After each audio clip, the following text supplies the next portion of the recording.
Hi mga kauyamot, mga ka-OFW, mga kabayan ko. Ayan nyo na itong buhok ko, mukha ko. Ito yung mukha ng pumunta ng hospital, akala may morning duty, wala pala. O yan, disoriented na si sister dahil maraming iniisip na problema. So, gusto nyo ng OFW loan, i-coach ko kayo. Yung nag-aalok sa inyo ng OFW loan na humihingi ng collateral, humihingi ng bayad bago makuha ang loan, humihingi ng insurance fee, humihingi ng attorney's fee. Ingat po kabayan, scam po yan.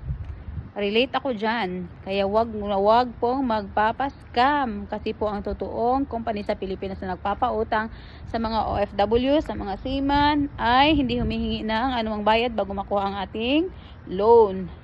So mga kabayan, mahirap ang buhay dito sa ibang bansa. Akala nila, yung mga scammer, akala nila pag OFW ka mayaman ka. Hindi nyo alam ano yung ninaranas namin dito sa abroad para maka-earn kami ng pera, makapagpadala kami sa Pilipinas sa pangangailangan ng aming pamilya.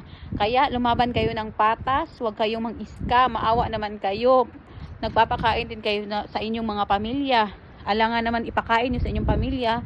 Kung wala talaga kayong konsensya, yan, pinapakain nyo sila ng galing sa masama.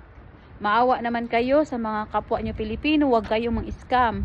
Basta mga kabayan, yun lang. Pag humihingi ng Telegram, humihingi ng Signal account, igugrupo-grupo kayo na wag na. Yan ay isang malaking scam mga kabayan.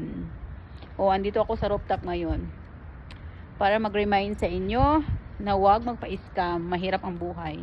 Yan lang kabayan, ingat kayo.